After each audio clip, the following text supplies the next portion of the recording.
Many congratulations to all the students and all the youths of the country, especially those who are in Delhi participating in Jantar Mantar. Big congratulations to CGP leaders and especially to Sonam Wangchuk. अगर 26 days का fast नहीं किया होता तो ये इतना बड़ा रेजिटेशन आगे नहीं आता. And now it's going to be very interesting क्योंकि मैं 2 पॉइंट आपको बोलूँगा. पहला पहला जो है अ, अभी तो एजुकेशन मिनिस्टर रिज़ाइन कर चुका है, तो एजुकेशन मिनिस्टर, इंडिया का जो एजुकेशन मिनिस्टर है, उसका जो चेयर है, ये बहुत ही सबसे डिफ़िकल्ट पोस्ट होगा किसी भी स्पेशली जो बीजेपी एग्जिस्टिंग मिनिस्टर है, अगर उसको एक्सेप्ट करता है या फिर नया कोई अपॉइंट करता है, तो it is very difficult for that person to handle this post because maybe another 6-7 एक साल के अंदर उसको भी रिज़ाइन करना पड़ सकता है. तो ये चीज़ें जो भी लेंगे और जिसको दिया जाएगा नया एजुकेशन मिनिस्टर, उसको पता है it's going to be the one of the most difficult and most what to say words नहीं है मेरे पास. Very very interesting to see किसको ये एजुकेशन मिनिस्टर प्रधानमंत्री अमित शाह उसको देंगे, जिसको भी देंगे, लेकिन वो बंदा is going to be very very क्या बोलते हैं उसको, उसका एक हेडेक रहेगा क्योंकि the youths and the Gen Z will never compromise on education anymore. कभी भी कॉम्प्रोमाइज़ नहीं करेंगे एजुकेशन के मामले में. तो रिफॉर्मेशन तो आना ही है, that is no doubt. India में जितना भी एजुकेशन रिलेटेड में करप्शन होता है, जो सिस्टम फेलियर है एजुकेशन का, वो चेंजेस लाना पड़ेगा, नहीं तो जो भी आएंगे उसको फिर दोबारा रिज़ाइन करना पड़ेगा. और इस बार उसके साथ साथ पता नहीं होम मिनिस्टर अमित शाह या फिर प्रधानमंत्री भी रिज़ाइन देना पड़ सकता है अगर इसे दोबारा हुआ तो. और दूसरा पॉइंट ये है कि कहीं भी इंडिया पे कहीं भी अगर करप्शन होता है या फिर गलत होता है to the youths, to the section, to the student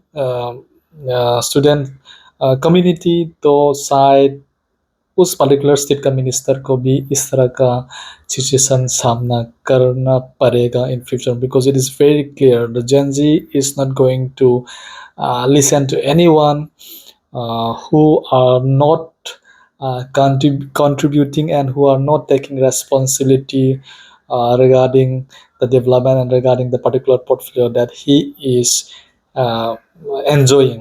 ठीक है, तो it is very very clear. तो बहुत सारा चीज़ें शायद आने वाले 5 या 10 महीने या 1 साल में बहुत बड़ा चेंजेस आएंगे. और सबसे दूसरी बात, अभी जो है इस मूवमेंट से जो लोग डरते थे फ्रॉम द गवर्नमेंट, कुछ बात कहने से डरते थे, शायद ये चीज़ें भी धीरे धीरे अभी चेंज होंगे. एंड स्पेशली मुझे लगता है कि मीडिया, जो मेन स्ट्रीम मीडिया बोला जाता है, इस बार क्या हुआ, I am very very thankful to all the independent reporters का बहुत बड़ा कंट्रीब्यूशन है इस मूवमेंट को सफल बनाने के लिए. And I hats off to all the independent reporters. मैं आप लोगों को सबको मैंने कॉन्ग्रेचुलेसन, क्योंकि आप लोगों का भी इसमें बहुत बड़ा योगदान है. क्योंकि मेन स्ट्रीम मीडिया जो बोला जाता है, गोदी मीडिया जो बोला जाता है, वो लोग तो स्टार्टिंग से बोल रहे थे ये लोग टुकड़े टुकड़े दल की भी गैंग है, वो है, ये है, फंडिंग है, बाहर से फंडिंग है कर रहा है. नाउ दे विल रियलाइज कि अगर वो लोग इस तरह से चलता रहा तो इन लोगों का भी दुकान बहुत जल्दी बंद हो जाएगी. एंड स्पेशली जो टॉप 5-6 व्हाट टू से मीडिया हाउस है, उन लोगों का बहुत बड़ा दिक्कत होगा इन फ्यूचर. इस तरह से ही आप वो लोग न्यूज़ कंटिन्यू देना देते रहे तो, क्योंकि जेन जी का जो mentality is not the way they think. देखो जेन जी का क्या है, रहने दो क्या है इसे, द वे forget it इसे। मगर when they started seriously, when they think that कि हाँ ये करना है, तो they will never quit until they get what they demand। ये this is very very what to say, it is a kind of warning to all the जो government का support, अंधा सपोर्ट करके विदाउट सीइंग क्या सही है क्या गलत है, विदाउट सीइंग एनीथिंग जो कर रहा है, तो it's very dangerous for them also for in future. क्योंकि जेन जी शायद फ्यूचर में टॉलरेट और नहीं करेंगे, बिकॉज बहुत चीज़ें टॉलरेट कर चुका है। एंड इंडिया को अगर सही रास्ते में लेके जाना है, इंडिया को एक डेवलप कंट्री जो बोला जाता है उसमें लेके जाना है, तो इसमें जेन जी का बहुत बड़ा, द यूथ्स बहुत बड़ा रोल रहेगा। And after Gen Z Gen Alpha भी आ रहा है। एंड व्हाई जेन अल्फा कहा जाता है, you know, Gen Alpha will be again one step ahead of Gen Z। 5-6 साल में they will be entering in the higher level of the education। वो लोग कॉलेज जाने शुरू करेंगे, तो it's going to be very interesting. तो मुझे तो बहुत अच्छा लग रहा है the way the things has come up. And वही लास्ट पॉइंट तो मैं ही ये कहूँगा कि it is a very good example for for India कि अभी फ़िलहाल स्पेशली पहले क्या था कि किसी मंत्री को भी अमित शाह जी और मोदी जी बचा लेता है, किसी भी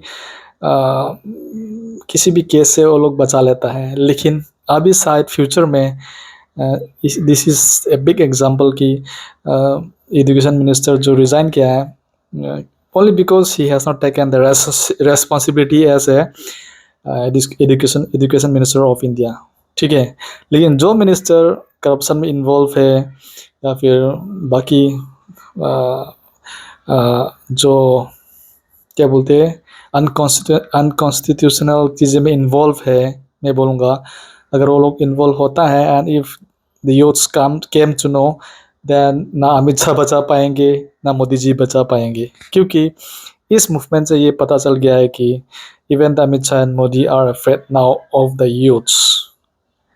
And this is a big win for the country, big win for the entire people of India, and big win for the youths, and especially for the Gen Z. Once again, many congratulations to Sonam Wangchuk ji and to the CGP and to all the youths and students of India. See you soon in my next video. Till then, Jai Hind.